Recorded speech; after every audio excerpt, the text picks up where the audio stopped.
All right, lesson 9.9, applications of volume. This is on page 13 in your practice packet. So it starts off, a can of soup cylinder has a radius of 2 inches and a height of 5 inches. So if I have my can right here, my radius here is 2 inches and it is 5 inches tall. So it says how many ounces of soup are in the can, and the soup inside is 20.23 ounces for every cubic inch of the can. So we're going to figure out the volume here first. So volume for us is going to be equal to BW because this is one of our prisms. So B is going to be the area of the base, which is a circle. So I'm doing pi r squared. So I'm going to take 3.14 times 2 squared, and that is going to give me 12.56 for my B value. This 5 inches is my W, so the volume is going to be 12.56 times 5, and that gives me a total volume of 62.8 cubic inches. So it tells us that it's 0.23 ounces for every cubic inch. So we're trying to figure out how many ounces we have in 62.8 cubic inches. So I'm going to multiply across 62.8 times 0.23. That's going to give me 14.444 equals 1 times x, which is x. So I have 14.4 ounces are going to be in this can. So that's question number 1. Question 2 and 3 are below here. Number 2, Simon is filling the water tank shown below. After 2 minutes, the tank is filled up to 1/5 of its height. What is the rate in cubic meters per minute at which Simon is filling up the water tank? So if it's only filled up 1/5 of its way, that's going to bring it up to right here. So instead of 1 meter, our height is only 1/5 of a meter. So for us, this is a rectangular prism. We have length times width times height. So length times width times height is our volume formula. So we're going to do 0.5 times 0.5 times 1/5. And that volume then is going to be 0.05 cubic meters then. So it's taken him 2 minutes to do this, and it says cubic meters per minute. So we're going to be doing 0.05 cubic meters in 2 minutes. So if I take that and divide by 2, I get 0.025 cubic meters per minute here. So that's our rate. Number 3, Mrs. Grabner purchased a set of 2 candles from Kohl's. The dimensions of the candles are shown below. Kohl's sent the candle set in a cardboard box that measured 15 inches by 12 inches by 15 inches. How much space in the box was empty and filled with bubble wrap? So it looks like my box was 15 and by 12 and by 15 inches. So length times width times height is going to go right here. Just a reminder that anyone Sorry about that interruption there. So it's coming inside this box here, and how much in the box in the space was empty. So what we need to do is find out there are 2 of these candles. So once we find the volume of this, and then we'll find the volume of our box, and we'll figure out what the difference is. So what's going to be empty here? I'm going to start with the volume of my cylinder. So I'm going to be doing BW. Area of the base is a circle, so it's going to be pi r squared. And it looks like my radius is 3, so I'm doing pi times 3 squared.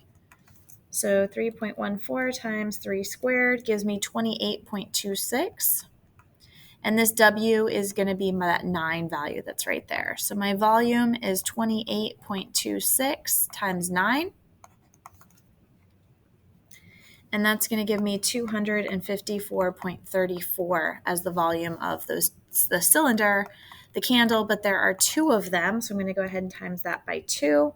And that's going to give me 508.68. The box that they sent it in was 15 by 12 by 15, length times width times height. So that's going to be 15 times 12 times 15, which gives me a total volume of 2,700 cubic inches then. So to find the difference, so the bubble wrap spot is going to be 2,700 minus that 508.68.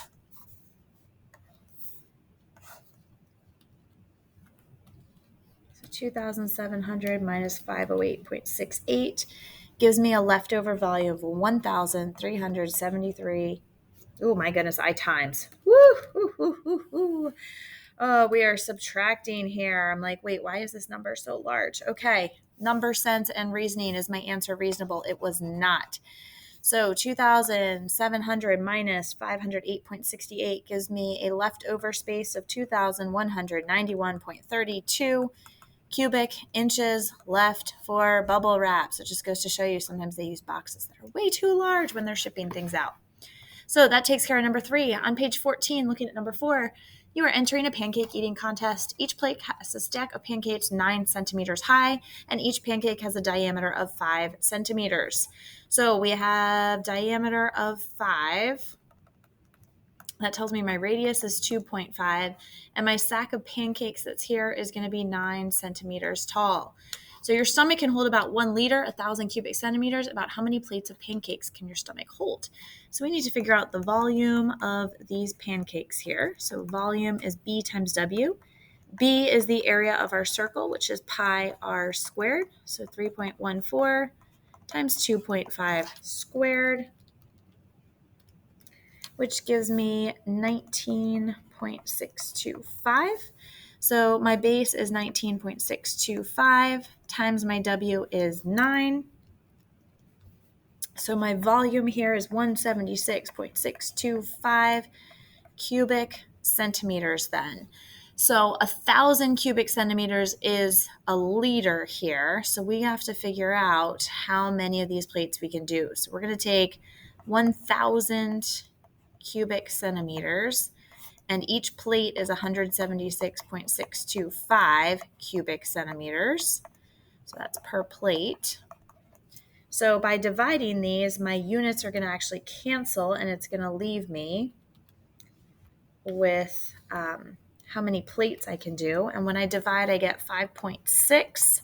So we can hold 5 plates of pancakes. We can hold more than 5 plates, but we wouldn't be able to actually finish that entire 6 plate. That's kind of gross. Number 5, Mrs. Grabner's new water bottle is 14 inches tall and has a diameter of 3 inches. 1 liquid cup of water is equivalent to about 14.4 cubic inches of water. How many cups of water does the new water bottle hold? Looks like we're rounding to the nearest tenth here. So 14 inches tall, diameter of 3. If the diameter is 3, the radius is 1.5. My W value is going to be equal to 14. So when I find the area of the base, I'm doing pi r squared. So we have 3.14 times 1.5 squared. And that gives me 7.065. So let's just go ahead and say 7.1 here. So volume is equal to BW.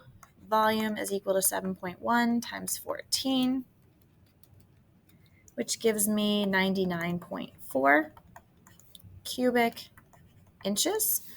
And we know that 1 cup is 14.4 cubic inches.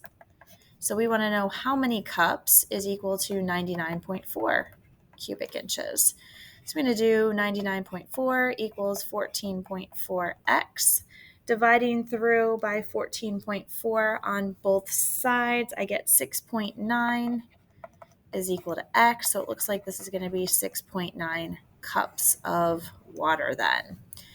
So it's a pretty big water bottle there with 14 inches tall and that diameter of 3. So we get 6.9 cups of water in that water bottle. And that wraps it up then for lesson 9.9.